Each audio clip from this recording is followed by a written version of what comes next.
Selamat datang, shalom pada kita semua, damai sejahtera bagi kita semua. Halo. Terima kasih sudah bergabung di dalam sesi pemuritan. Alaikum salam. Ya, terima kasih. Untuk tiap Senin jam 7 kita basa-basi lah berapa menit terus materi. Ini tadi basa-basinya agak lama karena ada yang gila. Tumben melu. Iya, aku yang pikir tumben kira wong edan melu tapi ya. Tuhan Tapi bisa barang kita iki bisa. Kegilaannya sudah berkurang dan sudah ikut sesi kita kali ini. Nah, kali ini melanjutkan, sebenarnya kita masih di dalam topik hukum kedua. Jadi hukum kedua kemarin sudah 2 sesi kalau nggak salah. Jadi kita jelaskan isinya, kemudian yang kedua kita membedakan. Jadi hukum kedua itu kan isinya adalah jangan ada ilah lain di hadapanku. Berarti kan kita harus belajar membedakan gitu ya. Yang disebut ilah lain itu siapa gitu. Nah, sesi kemarin kita membedakan berdasarkan makna nama dari para ilah, ya, terutama di Indonesia ya. Jadi kita melihat agama-agama di Indonesia, Tuhan-Tuhan yang mereka sembah itu arti namanya apa, kita bandingkan dengan arti nama Tuhan kita, Tuhannya orang Israel gitu ya. Terus kemudian ternyata jelas beda gitu ya. Jadi Tuhan kita memiliki makna kehidupan dan selalu ada, sedangkan Tuhan-Tuhan lain tidak ada yang punya makna itu, satu pun tidak ada gitu ya. Bahkan punya perbedaan bahwa Tuhan ini yang di Gunung Sinai ini menyatakan diri secara jelas. Ini aku, namaku ini artinya ini gitu ya. Nah, kemudian di sesi kali ini adalah kita akan membahas ada satu topik tentang ilah lain sebenarnya. Cuman ini dibalut dengan istilahnya apa ya? Filosofi modern mungkin ya. Jadi aku tadi baca-baca tentang topik ini ya, LOA, Law of Attraction. Jadi ini aku tadi baca-baca sejarahnya, entah itu aktor atau tidak, aku tidak tahu juga. Tapi itu dari salah satu penulis di Amerika gitu ya. Dia menulis tentang konsep ini. Terus kemudian itu kira-kira 1902 atau berapa gitu, dia merilis bukunya. Nah, kemudian ada juga tadi aku baca artikel yang di Cina pernah ada penulis atau sastrawan gitu, tahun 1600 sekian menulis hal serupa gitu ya. Jadi mungkin penulis modern di Amerika ini menyadur dari itu, atau kalau aku lihat tadi dari sumber-sumber yang agak-agak mendekati lah gitu ya. Jadi ajaran ini dikonsepkan atau ditarik dari prinsip-prinsip agama Buddha, Buddhism gitu ya. Jadi mereka kan menyatakan diri sebagai ajaran yang ini ya, apa istilahnya, filosofi gitu ya. Jadi seringkali mereka tidak terlalu peduli atau tidak terlalu ingin disebut sebagai sebuah agama, tapi lebih kepada filosofi gitu. Nah, sedangkan di komunitas kita kan sekolah filosofi. Kenapa sekolah filosofi? Karena memang dari awal visinya agak-agak umum sebenarnya ya, tidak terlalu teologi. Tapi ketika diuji begitu ya, ya ternyata teologi itu menjadi core gitu ya, menjadi kunci. Nah, kita nanti akan melihat kira-kira sejarahnya dari mana. Selamat datang Pak Pendeta. Nah, sejarahnya dari mana, kemudian kalau dibandingkan dengan hukum kedua itu bedanya apa, kira-kira begitulah. Oke, saya akan share screen.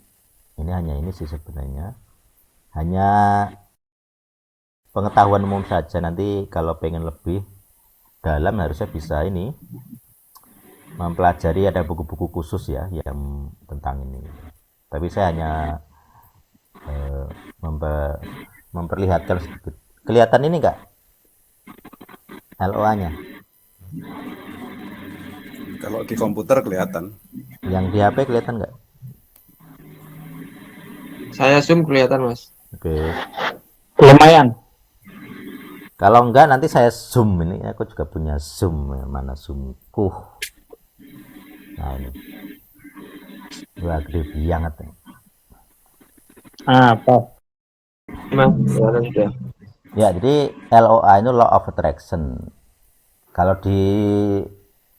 diterjemahkan gitu ya, hukum apa ya? Tarik menarik mungkin. Prinsipnya begini. Jadi Hukum tarik menarik itu begini. Jadi kalau saya memikirkan A, maka akan terjadi A. Ini filosofi sekali. Makanya di dalam apa istilahnya ya? Di dalam pengalaman-pengalaman spiritualitas El Sadik gitu, saya rasa teman-teman yang pernah ngalamin juga. Yang kemarin saya bahas juga dengan Jeffrey gitu ya, tentang test power gitu. Test power itu tidak harus diucapkan. Jadi kalau kita menghardik setan misalnya, mengusir setan, kita nggak harus diucapkan dengan mulut sebenarnya, tapi dengan pikiran. Jadi kalau kita dalam pikiran memerintahkan mereka pergi, ya mereka akan pergi.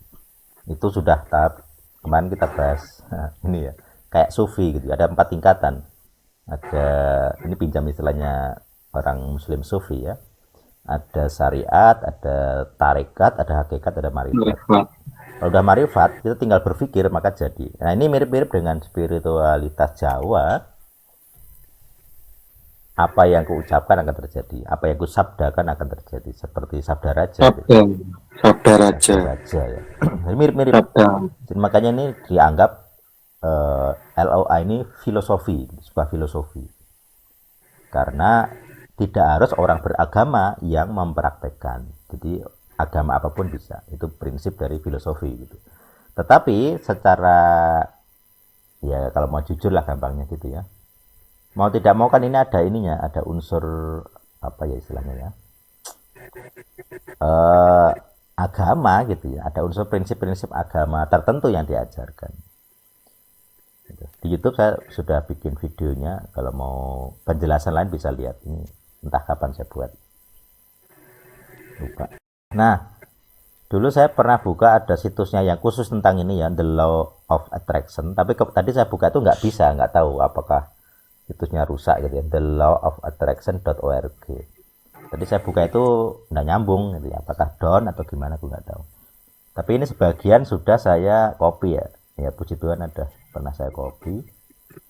Nah intinya ini saya coba baca gitu ya, simple definition. Jadi ini simple definisinya begini, your thought dictate your reality. Pikiranmu mengendalikan realitamu, mengendalikan kehidupan nyatamu. Itu prinsip utamanya. Whatever you think, apapun yang Anda pikirkan itu tentang Anda ya. Jadi apapun yang Anda pikirkan tentang Anda attract into your life. Jadi kalau Anda berpikir, wah saya berpikir saya kaya, maka Anda menjadi kaya gitu. Wah saya sakit, saya berpikir saya sakit, maka Anda jadi sakit. Jadi ini kayak psikosomatis, jadi penyakit-penyakit yang dikendalikan pikiran ya, psikis kita, whether you want or not. Jadi kalau Anda sudah berpikir maka akan terjadi, itu prinsipnya. Jadi your thought, pikiran Anda dictate your reality gitu. Nah jadi intinya pikiran mengendalikan realita kehidupan kita. Ini saya copy dari thelawofattraction.org. Jadi mereka saya rasa sangat apa istilahnya, sangat mendalami tentang LOA begitu, maka mereka membuat situs thelawofattraction.org. Nah kemudian ada banyak situs lain, saya coba cari situs lain karena tadi putus gitu ya. Ini baru tadi 29 Agustus jam 9.30. Nah, ini prinsip dari, makanya saya bilang yang atas ini GZB. Kalau belum kenal GZB, ini ya, gerakan zaman baru. Jadi ya ini bisa dibilang agama, bisa dibilang filosofi gitu ya. Mereka itu kan menggabungkan banyak agama, dicari yang dianggap nyambung, cocok, terus sinkron gitu, terus diambil gitu. Intinya begitu. Jadi sebuah gerakan untuk menyatukan semua agama ke dalam suatu agama tunggal. Jadi semua agama diambil yang sama, disatukan. Misalnya semua agama punya sosok yang dinanti-nantikan. Kristen kehadiran Yesus yang kedua, Islam Imam Mahdi atau Isa Al-Masih gitu ya. Kemudian orang Buddha ini mereka bilang menanti Buddha Maitreya. Dan Buddha Maitreya itu datanya 1000 tahun sekali. Jadi ini kan milenium ketiga, 2000 plus gitu ya. Maka di 2000 plus ini mereka berharap, mereka menantikan adanya sosok Buddha yang akan datang, Buddha Maitreya. sedangkan orang Hindu menantikan avatar ke-10. Wah, gitu. Jadi Buddha Maitreya dan avatar ke-10 dari Wisnu itu dianggap sama nanti karena mereka basicnya sama. Jadi minimal ada 4 agama besar ini yang memiliki pengharapan akan tokoh yang datang. Ntar ada yang masuk. James Panjaitan. Halo Bang, selamat datang. Lanjut ya. Nah, itu GZB. Nah, LOA ini salah satu dari, entah mereka secara organisasi sama atau enggak aku tidak tahu, tapi karena yang mengendalikan mereka itu bukan mereka sendiri. Jadi manusia penganut GZB LOA itu hanya pion sebenarnya. Bos mereka bukan manusia. Tapi karena mereka sedang mempersiapkan diri untuk menyambut sosok yang akan datang ini. Nah, dalam perspektif Alkitab atau kitab Wahyu gitu ya, sosok yang akan datang ini ya jelas gitu. Kita sudah tahu pasti Yesus palsu gitu ya, Mesias palsu. Makanya saya sering bilang di komunitas El Sadik ini, kita harus aware dengan yang namanya Yesus palsu. Kenapa? Karena sebelum yang asli datang, pasti akan yang palsu dulu gitu. Kenapa? Karena yang palsu ini akan dipersiapkan untuk melawan yang asli, intinya begitu ya. Nah, yang palsu ini akan menyatukan semua agama. Kenapa? Karena nanti begitu tanda 666 muncul di dalam diri seseorang begitu ya, di suatu tokoh, sosok tokoh entah siapa, terus bait suci berdiri yang ketiga ini, ada persembahan najis di situ, maka itu udah kayak tandanya bahwa ini sosok sudah datang gitu. Dan dia akan dianggap Mesias bagi seluruh dunia gitu. Semua agama akan menganggap dia juru selamat gitu ya, pemimpin agama. Dan bahkan tidak hanya orang beragama, tapi orang-orang yang tidak beragama, ateis misalnya, bahkan akan menganggap dia tokoh yang penting gitu. Walaupun mereka tidak punya konsep juru selamat gitu. Orang-orang ateis akan menganggap dia tokoh juga gitu, penguasa gitu. Gitu. Oke, itu prinsipnya ya. Jadi pikiran mengendalikan realita. Nah, kemudian di versi yang lain penjelasannya adalah the energy of your thought, energi pikiranmu manifest your experience. Jadi energi dari pikiran. Nah, ini makanya ini orang-orang GZB itu punya ciri khas menggunakan istilah-istilah sains untuk mendukung mereka. Jadi pernah GZB ini kan penganut salah satunya konspirasi. Salah satu konspirasi yang mereka sering pakai adalah konspirasi bahwa bumi itu bolong di tengahnya, hollow earth. Jadi kalau pengen tahu silakan cari hollow earth. Jadi bumi itu bolong di tengah. Jadi mereka beda dengan penganut bumi datar ya. Mereka penganut konspirasi, tapi bukan penganut konspirasi bumi datar. Mereka penganut konspirasi bumi itu bolong di tengah. Jadi katanya di kutub itu ada lubang gitu ya, di mana itu pintu masuknya gitu. Tapi mereka tidak ada buktinya, tidak bisa membuktikan gitu. Hanya katanya ada pilot yang melihat ini, melihat itu. Tapi kan katanya saja, mereka selalu menggunakan istilah katanya. Nah, jadi mereka menggunakan istilah energi ini untuk menipu ya, bahwa mereka itu seakan-akan saintis gitu ya. Nah, energi itu harusnya bukan itu pemahamannya. Energi pikiran itu apa coba? Orang sering menggunakan ini, orang-orang semacam orang-orang spiritual ya. Vibrasi, getaran, energi pikiran. Itu energi pikiran itu apa coba? Tidak ada. Energi pikiran itu sebenarnya lebih cocok namanya adalah kuasa pikiran, bukan energi. Beda. Energi itu bukan sesuatu yang bisa dikendalikan oleh pikiran. Tapi kalau kuasa itu bisa. Ini secara semantik bahasa ya. Jadi kalau orang bersabda kemudian terjadi, itu kuasa, itu bukan energi. Dia berkuasa melakukan sesuatu, mengubah sesuatu, itu bukan energi. Karena energi itu ada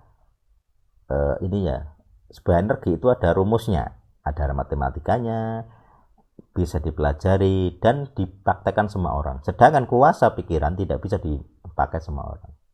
Itu bedanya. Makanya mereka selalu menggunakan istilah energi atau istilah-istilah sains, termasuk nanti istilah metafisika, biar nanti terkesan fisika. Padahal nggak ada fisikanya. Gitu. Metafisika itu kan istilah-istilah pengalaman spiritualitas sebenarnya. Cuman mereka menggunakan istilah fisik fisika. Itu yang jadi agak ya disinformasi sebenarnya. Positive talk, pikiran positif membuat kita memanifestasikan pengalaman positif dan sebaliknya. Jadi kalau pikiran kita negatif terus, ya pengalaman kita negatif. Pikiran kita positif terus, pengalaman hidup kita akan positif. Nah ini kadang di gereja-gereja, rata-rata gereja-gereja yang karismatik ya, itu seringkali begini. Ayo kita ucapkan, saya sehat, saya kuat, saya diberkati. Nah, diucapkan. Termasuk nanti lagu-lagu doa Yabes gitu ya. Isinya doa adalah memberkati diri sendiri. Nah, itu.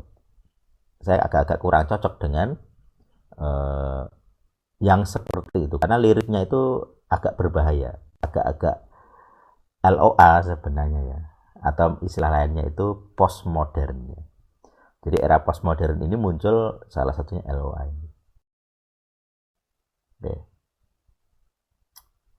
Nah, yang jadi pertanyaan tentunya kalau LOA seperti ini bagaimana cara pandang kita gitu. Bagaimana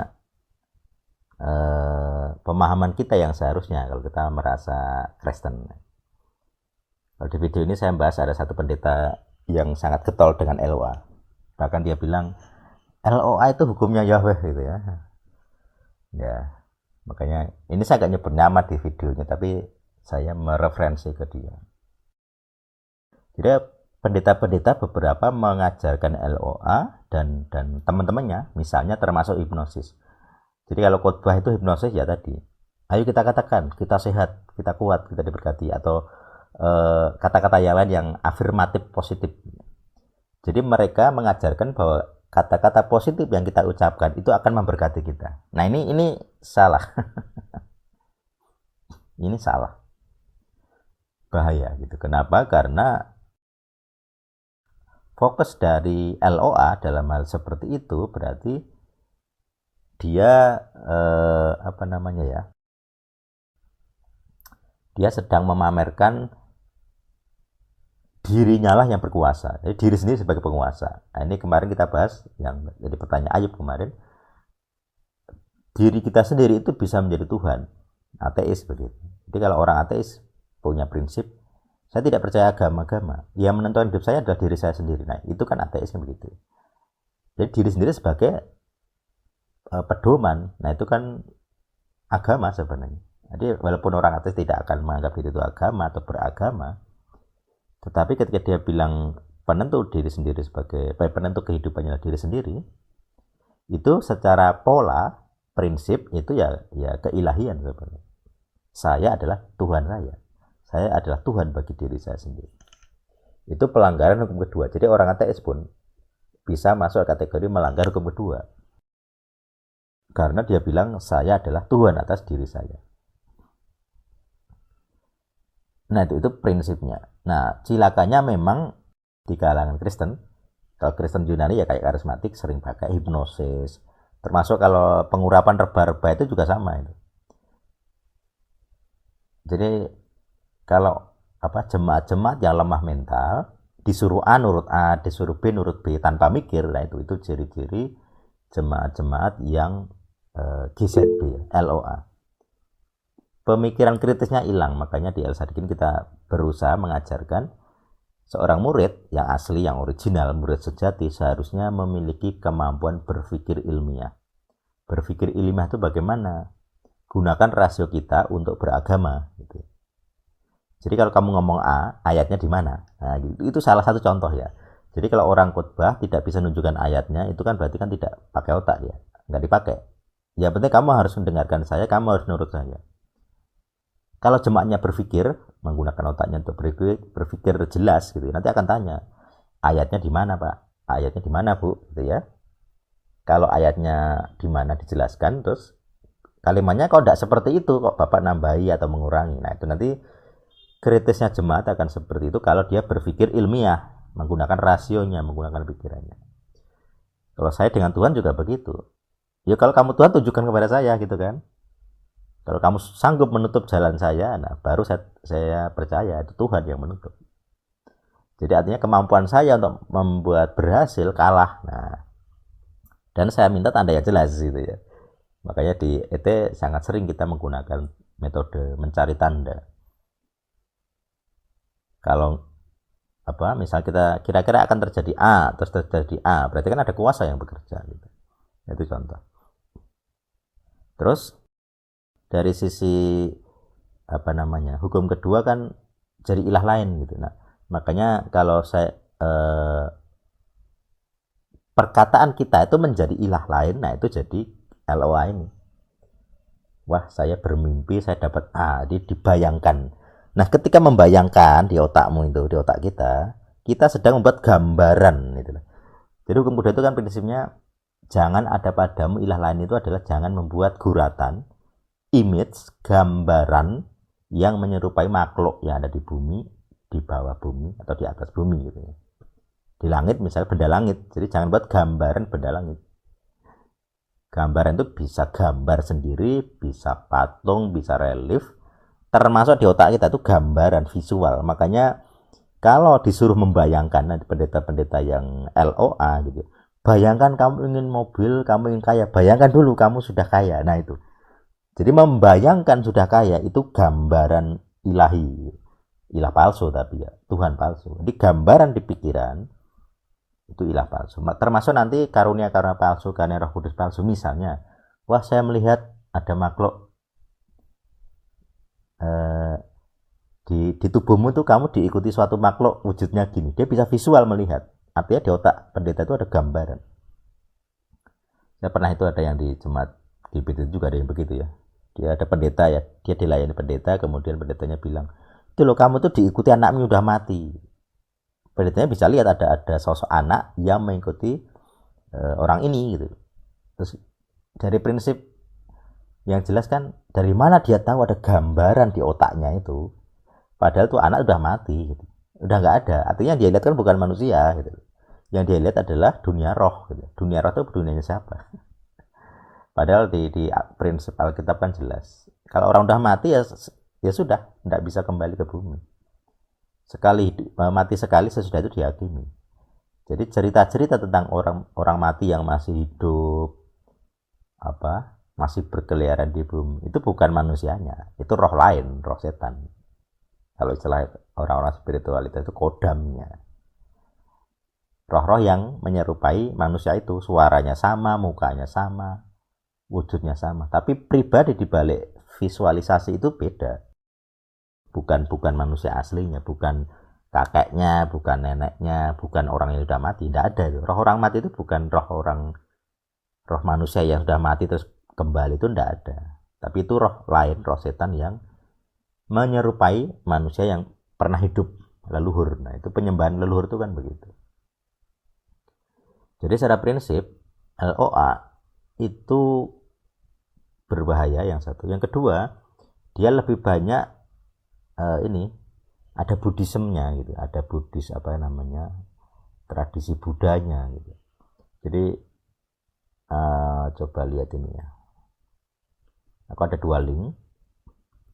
Ini sejarah LOA sih. Nah, ini dari Mia Fogg, Law of Attraction History, who invented, siapa yang menciptakan. Nah, ini dia menjelaskan sih. Itu dari tahun berapa ini ya, 1906. Jadi dia ada buku William Walker Atkinson. Nanti silakan nanti riset sendiri. Dia nulis buku tentang true vibration. Tiap kali saya dengar kata vibrasi, saya akan ingat Om. Ini ajaran India ya, bisa Hindu bisa Buddha. Jadi Om itu vibrasi alam semesta. Jadi begitu dia membahas vibrasi, saya tahu ini dari ajaran India. Terus di kalangan para spiritualitas itu, mereka juga menggunakan istilah getaran. Bahkan Kristen entah Kristen klenik atau gimana, mereka menggunakan istilah vibrasi juga, getaran. Jadi Yesus itu dianggap, oh saya merasakan getaran Yesus. Nah, di Alkitab kata getaran itu berkaitan dengan Roh Kudus. Jadi kalau kita membaca kitab Kejadian literal ya, nanti di terjemahan literal ET juga akan begitu. Jadi literalnya ET adalah roh Tuhan bergetar di atas permukaan air. Ya, makanya saya menggunakan kata bergetar karena di bahasa Ibrani juga bergetar. Gitu. Nah ternyata roh itu bergetar. Gitu. Ya, istilah yang dipakai ya. Jadi ketika LOA ini dituliskan sebagai buku dengan istilah true vibration, vibrasi, jadi melalui getaran, maka saya langsung ngerti, wah ini spiritual, ini roh. Ada roh yang mengajarkan LOA, gitu ya. Karena dia menggunakan kata getaran. Gitu. Sementara induk dari prinsip-prinsip yang diajarkan itu banyak yang ngambil dari ajaran India, entah Hindu atau Buddha, gitu ya. Ini, nah terus yang ini adalah satu artikel dia nulis begini, Buddhism and the Law of Attraction. Jadi agama Buddha dan LOA. Nah ini ada orang Cina, Buddha Cina itu menulis tahun 1902 oleh Guoying Stasi Zhang.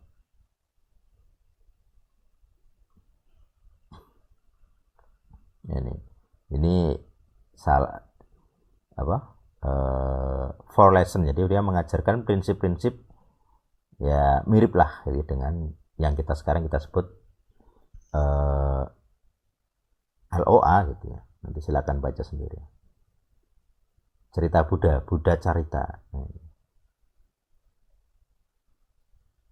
Jadi following the model of the Buddha, Yuan created his own destiny by making vow. Jadi bersumpah ya. Dengan sumpah, dengan ucapan mulutnya, maka dia pengen seperti Buddha. Gitu. Nah itu beberapa hal yang saya temukan dari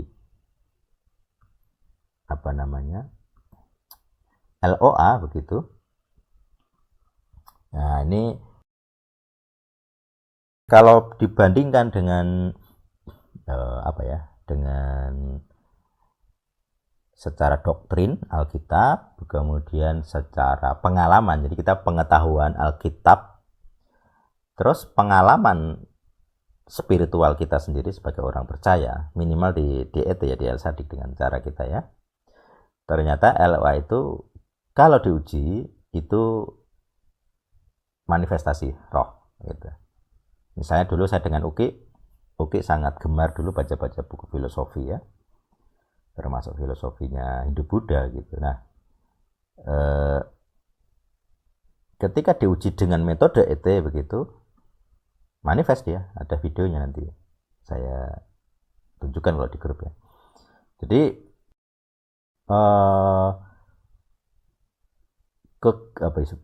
ajaran-ajaran terus yang non Alkitab gitu ya, itu memang kadang atau seringkali gitu ya, itu ada miripnya dengan Alkitab. Jadi misalnya begini, Tuhan itu kan di dalam Alkitab itu kan bersabda lalu jadi, makanya dia menggunakan istilah yih yeh dan terjadilah gitu ya. Terjadilah dan terjadilah gitu ya. Seringkali begitu.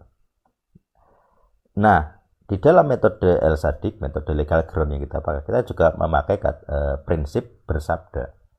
Makanya kalau kita pelepasan, kita tidak perlu pakai minyak urapan, kita nggak perlu pakai media apapun, kita hanya bersabda dan tidak perlu berteriak tengking, tidak perlu meneriakkan ucapan itu dengan melengking, dengan suara keras, tidak perlu. Dan tidak perlu dengan sikap hormat jasmani ya. Anda tidak perlu duduk tegak, Anda tidak perlu sikap hormat dalam definisi apapun ya. Anda layah-layah juga bisa ngusir setan. Anda sambil duduk juga bisa, sambil tiduran aja bisa. Jadi ketika kita mengucapkan itu nggak ngefek. Posisi Anda hormat, tegak, senderan apa itu nggak ngefek, karena itu jasmani. Kuasa itu muncul dari iman, dari pikiran kita, apa yang kita pikirkan. Jadi kalau kita ngomong Tuhan misalnya, di otak kita Tuhan siapa yang kita maksud, nah itu nanti menentukan kuasanya. Nah kemudian di dalam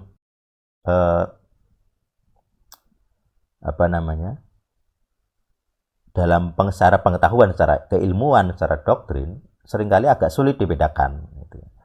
Karena seringkali juga misalnya para motivator, para pendeta itu menggunakan prinsip-prinsip LOA, hipnosis gitu ya. Kata-kata afirmatif, positif, dan lain sebagainya. Jadi sangat mirip, agak sulit dibedakan dengan yang Alkitab gitu. Karena kita juga pakai metode yang mirip-mirip gitu. Nah, di dalam kondisi seperti ini tidak ada cara lain kecuali kita harus adu power. Ini saya mendengar orang mengajarkan ini itu agak sulit diuji dengan teori gitu. Maka diuji dengan kuasa. Ini aslinya orang ini tuh mengajarkan itu tuh dengan kuasa siapa? Dengan roh siapa? Itu agak sulit dengan teori. Tetapi kalau kita dengan pengalaman, dengan adu kuasa, kita nanti ketahuan. Biasanya kalau metode test power gitu ya, yang paling sederhana ya, kita minta tanda kepada Tuhan kita. Tuhan ini kalau dari Engkau tunjukkan gitu. Kalau bukan dari Engkau, perlihatkan sesuatu. Nah, supaya saya tahu ini bukan dari Engkau. Nah, prinsipnya begitu. Misal dulu Ayub itu di tempat kerjanya yang lama gitu ya, kan ada semacam KKR gitu. KKR bahasa roh gitu meriah gitu ya. Terus dia kan minta tanda. Ini kalau bukan dari Tuhan tidak boleh ada yang manifest. Tidak ada satupun. Artinya roh kudus yang bermanifestasi di dalam KKR itu bisa dikendalikan untuk diam dengan minta tanda. Berarti ini kan bukan Roh Kudus gitu ya. Karena minta tandanya adalah kalau ini bukan dari Tuhan yang asli, bukan dari Roh Kudus yang asli, jangan ada yang manifest. Dan beneran tidak ada yang manifest gitu. Itu kalau butuh tanda. Kalau saya sendiri sudah sensing ya, udah sensing apa ya? Kayak udah bisa merasakan gitu ya. Jadi tidak perlu ada tanda, saya udah tahu gitu ya. Untuk tanda orang lain nah itu urusannya Tuhan, tapi kalau untuk saya sendiri saya tidak perlu tanda. Jadi ini kita harus punya dua pilar ya, pelengkap. Jadi pengetahuan, kita menguji apakah ajaran-ajaran dari tempat lain itu ada basic dalil Alkitabnya. Itu kalau kita pakai pengetahuan, kita harus belajar ya, kita harus belajar memang. Yang kedua, kita pakai pengalaman, kita pakai membedakan roh, itu kan pengalaman ya. Terus kita pakai adu power. Ini siapa Tuhan yang bermanifest di dalam pengajaran GZB, pengajaran LOA. Ini Tuhan kita atau bukan? Kalau bukan Tuhan kita atau ilah lain, berarti kan rohnya lain. Kalau roh lain pasti memusuhi kita, pasti melawan kita. Jadi kalau kita melakukan deklarasi sesuai dengan iman kita, terus mereka adalah roh lain, maka secara teori ya pasti akan ada gejolak, ada perlawanan. Prinsip tes power kan begitu. Jadi ajaran apapun itu bisa diuji dengan pengetahuan kita, yang satu.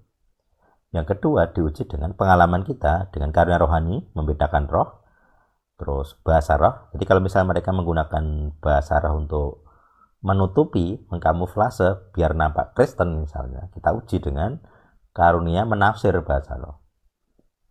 Terus kita cek dengan metode test power, ini Tuhan asli atau original tidak.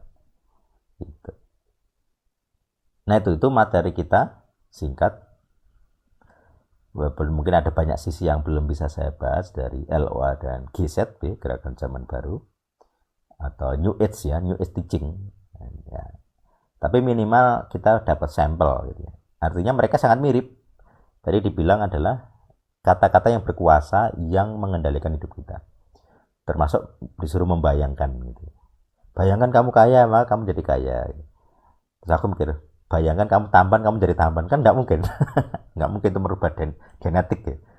Kalau kamu buruk rupa ya segitu-gitu aja, harus terima gitu ya. Kecuali kamu operasi plastik lah, itu malah lebih merubah, membuat kamu lebih tampan ya daripada hanya pikiran saja. Kalau sampai hanya pikiran saja membuatmu tampan, itu artinya susuk. Kalau orang Jawa itu susuk, pasang susuk gitu. Jadi kamu aslinya jelek, tapi dengan susuk itu kamu dilihat orang itu tampan gitu.